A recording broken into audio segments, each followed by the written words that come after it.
Salam sejahtera bersama saya Nevrin Majil dalam 15 minit MMTV edisi 8 Disember 2022. Pemikiran negatif menyebarkan nilai sesat dan bersikap tamak adalah sikap masyarakat yang boleh membawa kepada kehancuran negara, ditah Sultan Perak Sultan Nazrin Muhyiddin Shah hari ini. Baginda turut menjelaskan Malaysia tidak akan dimusnahkan melalui peperangan tetapi boleh dimusnahkan oleh common enemies yang mengandungi tetapan minda yang negatif dan toksik. Sikap diskursif nilai sesat yang merupakan antitesis pada nilai yang diterima secara universal. Tambah baginda, kepercayaan yang tidak lagi relevan, amalan yang tidak boleh diterima oleh sesiapa pun, sikap tamak yang menghakis nilai murni, lantas mendorong kepada amalan rasuah dan salah guna kuasa serta prasangka tanpa asas. Bertitah demikian ketika melancarkan buku Tan Sri Rafidah Aziz berjudul Rapid Fire Rafidah, Being Malaysians First. Baginda turut berkagum dengan personaliti Rafidah yang disifatkan baginda sebagai seorang yang berjiwa Malaysia selain memiliki kehidupan yang berkat melalui pendapatan yang halal dan menolak rasuah. Menteri Pengangkutan Anthony Loke memohon maaf kepada penumpang tren di Lembah Kelang berikutan perkhidmatan transit aliran ringan LRT yang masih bermasalah hingga kini. Tambahnya pada waktu ini, LRT juga masih belum stabil dan mungkin akan mengalami gangguan dalam tempoh beberapa bulan akan datang. Bagaimanapun jelas beliau, pihak prasarana sudah diminta untuk mewujudkan pelan sokongan bagi meminimumkan kesan kepada pengguna. Loke turut menasihatkan penumpang supaya bersabar sehingga suku ketiga tahun depan sebelum masalah kekerapan tren itu dapat diselesaikan sepenuhnya. Sehingga kini prasarana mempunyai 56 set tren namun hanya 38 set yang beroperasi buat masa ini. Perdana Menteri Datuk Seri Anwar Ibrahim mengemukakan notis tuntutan terhadap Tan Sri Muhyiddin Yassin untuk memohon maaf tanpa syarat berhubung video berbau fitnah.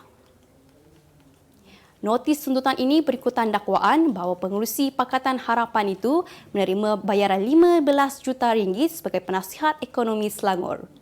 Datuk S.N. Nair yang mewakili Anwar berkata, tuntutan ini antara lain meminta pengurusi Perikatan Nasional itu menarik balik video ucapan semasa ceramah Grand Finale PN Padang Serai di aplikasi TikTok di bawah nama Berita Kini 8, perkataan-perkataan memfitnah selain memadam atau menarik balik segala komen yang menyinggung perasaan dan bersifat fitnah. Ujarnya, Anwar juga menuntut aku janji bertulis daripada Muhyiddin untuk tidak mengulangi mana-mana dakwaan dan komen seperti dalam video tersebut selain ganti rugi. Tambahnya, video tersebut dibuat dengan niat jahat terhadap anak guamnya, tidak benar dan terdapat penyelewangan fakta yang menunjukkan ketidakwajaran moral serta undang-undang selain untuk mencari publicity murahan bagi tujuan politik. UMNO akan mengadakan Majlis Mesyuarat Tertinggi MKT di Ibu Pejabat Parti itu di Menara Datuk On malam ini. Perkara tersebut dimaklumkan Ahli Majlis Kerja Tertinggi UMNO, Datuk Dr. Muhammad Puat Zarkashi melalui Facebooknya hari ini. Dalam kenyataan yang dikongsi itu, beliau turut menjelaskan ia merupakan mesyuarat pertama selepas Datuk Seri Dr. Ahmad Zahid Hamidi, Datuk Seri Muhammad Hassan dan 4 ahli parti itu dilantik menganggotai Jemaah Menteri dalam kerajaan perpaduan yang diterajui Datuk Seri Anwar Ibrahim. Dalam pada itu, Muhammad Puat turut mendesak kerajaan menyegerakan Suruhanjaya Siasatan Diraja RCI terhadap bekas Peguam Negara Tan Sri Tommy Thomas dan tabung haji selain perbicaraan adil untuk Datuk Sri Najib Razak. Beliau turut menegaskan Perikatan Nasional perlu bersikap terbuka terhadap siasatan terperinci dakwaan selain kelola kewangan pada zaman Tan Sri Muhyiddin Yassin menjadi Perdana Menteri sebelum ini. Tambahnya, ini bukan soal balas dendam atau salah guna kuasa tetapi penggiliran mencari kebenaran. Apa yang ada dengan Media Mulia Sendang Berhad? Di Media Mulia kami memaparkan berita-berita terkini, tepat dan sensasi menerusi Putusan Malaysia dan juga Kosmos. Berita-berita berkenaan isu semasa, politik, hiburan, sukan, laporan khas. Pelbagai segmen seperti program diskusi dan ruang bicara. Korang yang dipaparkan berkongsikan pemikiran baharu dan suara kontemporari. Mendapatkan perkembangan berita semasa melalui laman web dan juga platform media sosial kami, Putusan Online dan Kosmo Online. Kerusi Parlimen Padang Serai yang disandang Pakatan Harapan PH selama 3 penggal akhirnya berjaya dirampas Perikatan Nasional PN sekaligus menjadikan 14 kerusi Parlimen dikuasai PN di Kedah pada pilihan raya umum ke-15 PRU 15. Calon BN Datuk Azman Nasruddin yang menerima 51,637 undi diumumkan sebagai pemenang selepas mendapat majoriti 16,260 mengatasi calon Pakatan Harapan PH Dr. Muhammad Sofi Razak yang hanya meraih 35,377 undi. Sementara itu, calon bebas Rinanda Rao memperoleh 846 undi, diikuti calon Parti Pejuang Tanah Air Pejuang Hamzah Abdul Rahman yang mendapat 424 undi, menjadikan kedua-dua mereka hilang wang deposit. Keputusan pilihan raya itu diumumkan Pegawai Pengurus Pilihan Raya Parlimen Padang Serai, Datuk Abdul Bari Abdullah pada pukul 10.50 malam di Pusat Penjumlahan Rasmi Undi di Kompleks Sukan Kulim High-Tech. Manakala di Tun Tioman, calon pilihan raya umum ke-15, PRU 15 Barisan Nasional BN, Datuk Seri Muhammad Zohari Hussain menang tipis dengan majoriti 573 undi di kerusi Dewan Undangan Negeri Tun Tioman. Pihak pembelaan yang mewakili penceramah selebriti pencetus Umar PU Azman bercadang mengemukakan representasi kepada Jabatan Peguam Negara berkaitan 5 pertuduhan melakukan ambang seksual fizikal terhadap 2 remaja lelaki pada Februari dan Julai tahun ini. Peguam Muhammad Zahid Ahmad yang mewakili PU Azman atau nama sebenarnya Azman Shah alias 41 bertahun berkata pembelaan terlebih dahulu perlu meneliti dokumen yang diserahkan oleh pihak pendakwaan sebelum menghantar representasi. Terdahulu dalam prosiding di hadapan Hakim Datin Surita Budin, Muhammad Zahid memohon 1,5 bulan sehingga akhir bulan Januari untuk meneliti dokumen sebelum sebutan semula kes ditetapkan. Mahkamah kemudian menetapkan kes disebut semula pada 31 Januari depan. Pada 12 Oktober lalu, PU Azman didakwa atas 5 pertuduhan melakukan ambang seksual fizikal terhadap 2 remaja lelaki pada Februari dan Julai tahun ini. Semalam, PU Azman didakwa lagi atas 4 lagi pertuduhan berhubung kesalahan jenayah seksual yang didakwa dilakukannya terhadap 2 kanak-kanak dan seorang remaja di Mahkamah Magistrate dan Session Selangor. Beralih ke berita dunia. Undang-undang melarang hubungan seks luar nikah di Indonesia menerima tentangan kepada aktivis-aktivis hak asasi manusia yang mendakwa ia menjadi halangan kepada kebebasan bersuara dan hak asasi.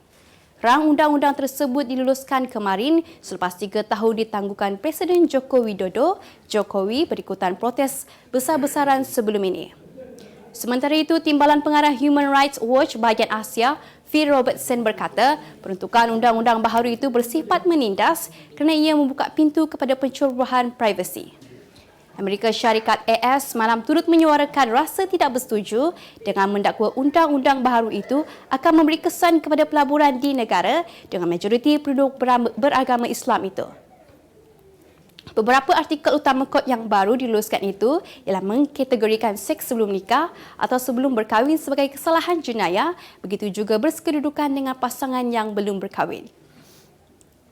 Gempa bumi sekuat 6.1 skala Richter melanda Jawa Barat, Indonesia hari ini menurut Agensi Meteorologi Klimatologi Geofizik Indonesia BKMKG. Pusat gempa direkodkan pada jarak 22 km dari Bandar Sukabumi pada kedalaman 104 km itu bagaimanapun tidak berpotensi mengakibatkan tsunami. Pegawai Agensi Mitigasi Bencana BNPB Indonesia, Abdul Muhari berkata bahawa tiada laporan kerosakan diterima setakat ini namun orang ramai dilihat panik dan lari meninggalkan kediaman masing-masing. Bulan lalu, gempa bumi magnitud 5.6 pada kedalaman agak cetek melanda Cianjur juga di Jawa Barat, mengobarkan lebih 300 mangsa dan merosakkan ribuan rumah.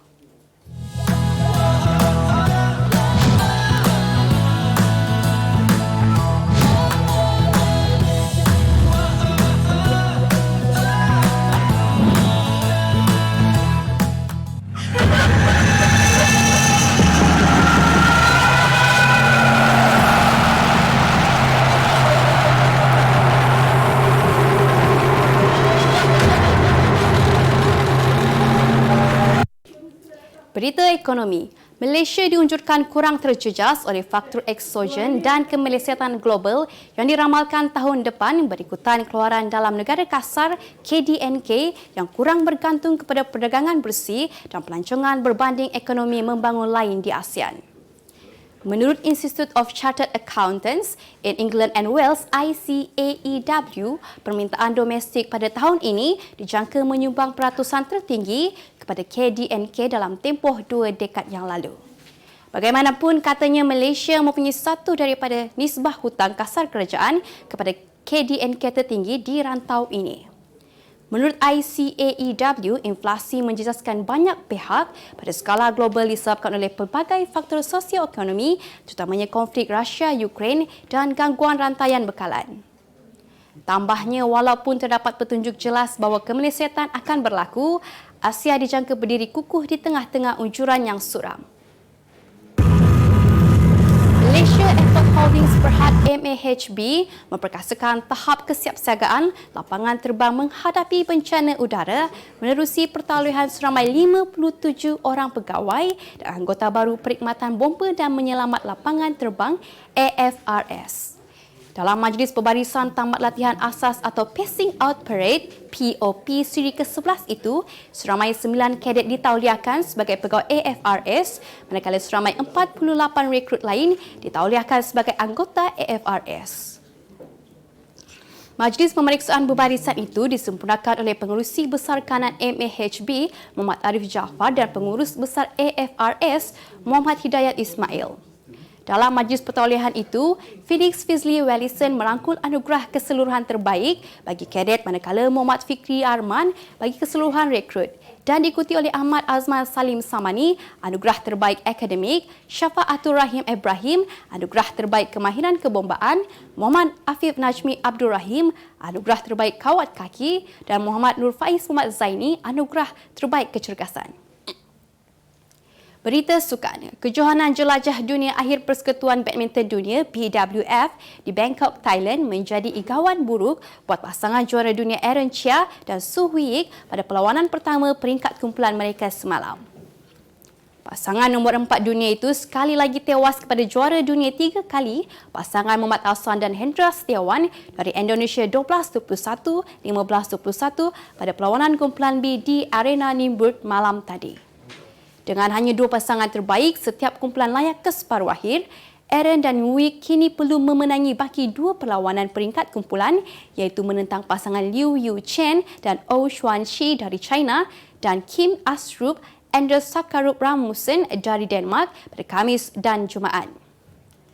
Huiyik melahirkan kekecewaannya kerana tidak dapat bangkit dari awal permainan yang perlahan bagi memberikan tentangan untuk bangkit pada pertemuan yang dirasakan mempunyai peluang sama rata untuk menang. Penjaga gol England Jordan Pickford mengingatkan rakan pasukannya bahawa pentas Piala Dunia 2020 menjadi peluang terbaik untuk menewaskan Perancis ketika kedua-dua pasukan bakal bertemu di suku akhir di Stadium Al-Bayt Ahad ini. Walaupun Pickford sedar kualiti serangan yang dimiliki Perancis, beliau merasakan skuad The Three Lions wajar memanfaatkan kesempatan ini kerana ia mungkin menjadi peluang sekali dalam seumur hidup. Sekalipun penyerang muda Les Bleus dan Kylian Mbappe sedang berada pada prestasi terbaik dengan 5 gol, namun Pickford sentiasa yakin England juga tidak kurang hebatnya untuk mengatasi juara bertahan itu.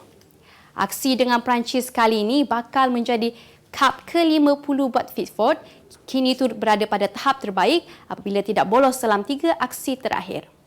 Pada perlawanan jam 11 malam waktu tempatan esok, bakal menyaksikan pertembungan suku akhir antara Croatia menentang Brazil di Stadium Education City. Sebagai penutup 15 minit MMTV hari ini, saksikan laporan cuaca esok Jumaat 9 Disember 2022. Jangan lupa dapatkan akhbar utusan Malaysia dan Kosmo untuk berita terkini dan menyeluruh. Sekian sahaja daripada saya, Nevrin Majil. Salam sejahtera dan jumpa lagi.